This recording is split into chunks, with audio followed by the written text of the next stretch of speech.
Realism is an interesting concept. Attempting to replicate reality to a T has always seemed redundant to me.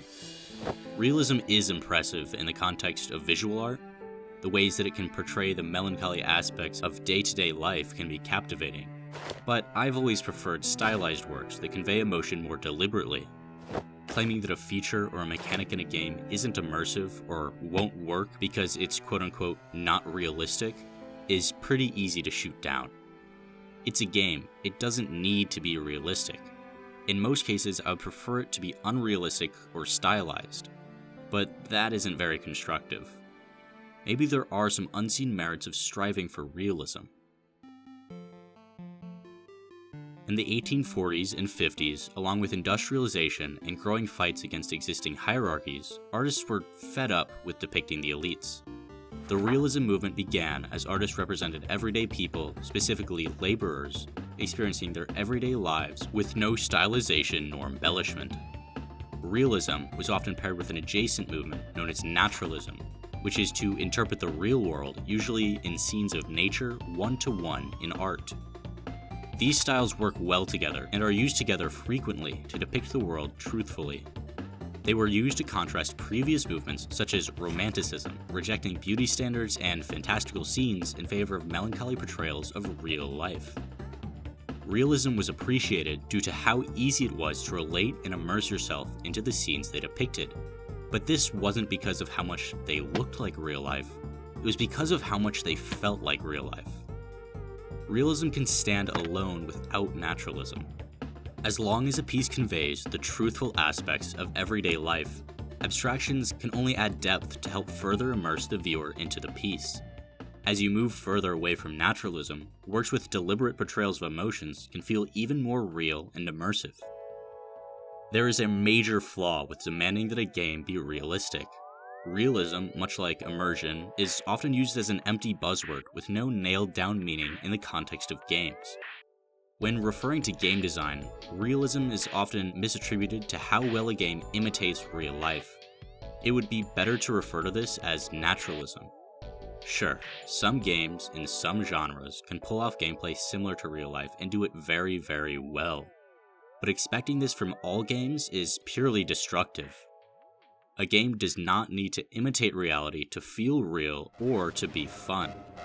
And you'd have these conversations where you'd be sitting in a design review and somebody'd say, that's not realistic. And you're like, okay, what does that have to, explain to me why that's interesting. And I've never thought to myself that realism is fun. I go play games to have fun. Striving for realism in games by following naturalism is unnecessary. Games can be an abstraction of real life and still be realistic. Video games are at their best when they are capable of putting the player in an unrealistic setting with an outlandish story and fantastical gameplay, and still selling it to the player as real. There are many avenues that can be taken to do this. Theme park designer Don Carson wrote an article on the topic of creating a believable world with various strategies, the first being the creation of parameters. Most important of all is once you've created this story or the rules by which your imagined universe exists, you do not break them. These rules can be broad, but if they are broken, your visitors will feel cheated. They will be slapped in the face with the contradiction and never allow themselves to be lost in your world as they may have been from the onset. Every game has rules that it must abide by.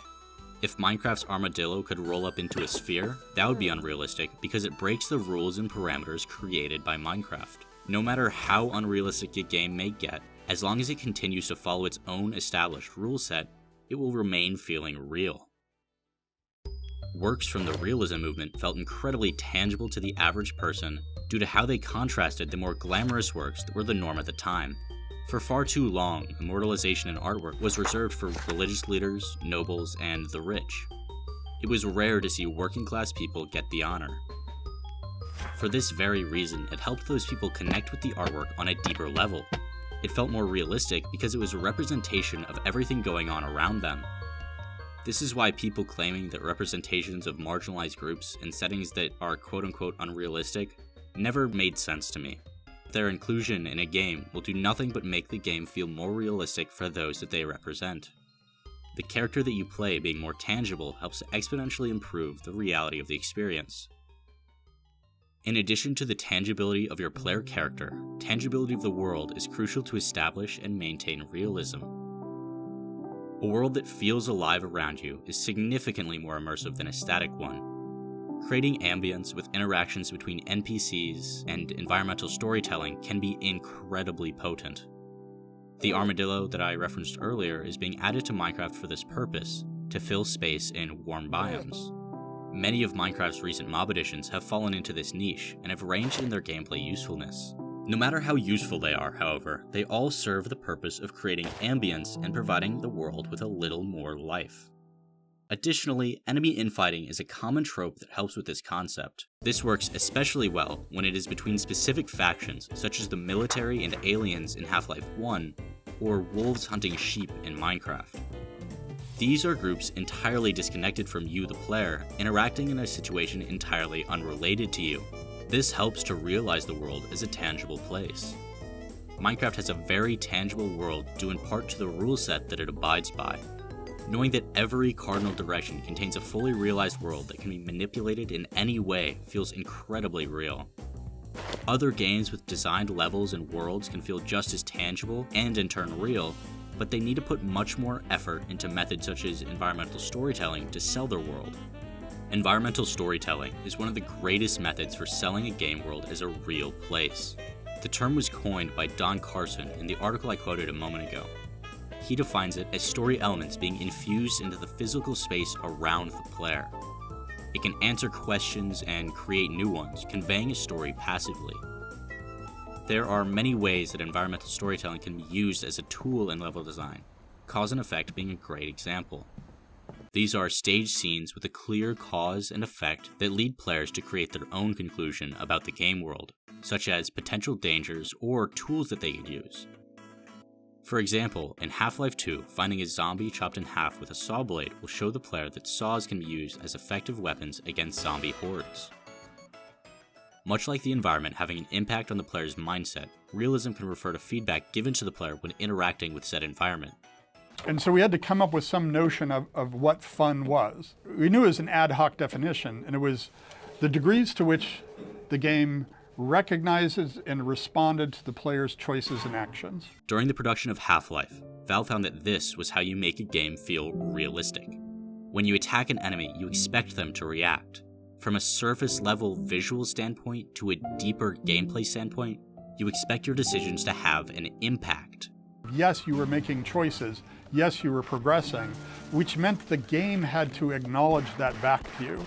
If there is no reaction to the player's actions, the player will feel like they have no impact on the world around them. Player feedback is one of the most crucial and noticeable additions to any game. A realistic game is not one that properly imitates reality, but one that sells its own new fabricated reality. Immersing the player in such a way is difficult, but rewarding. It's very easy to notice when a game isn't immersive. Any moment that takes you out of the world and slows down the experience. Not to say that you believe that an immersive game is real, you just forget that it isn't. Pointing out immersion is difficult because if you are immersed, you won't notice that you're immersed. It's self-fulfilling. A truly immersive game is one that captivates the player for long periods of time, making them believe this new fictional reality. Video games are unique as a storytelling medium due to the ways that the player can participate with the story itself. Players are given a massive amount of agency to interact with and respond to the world around them.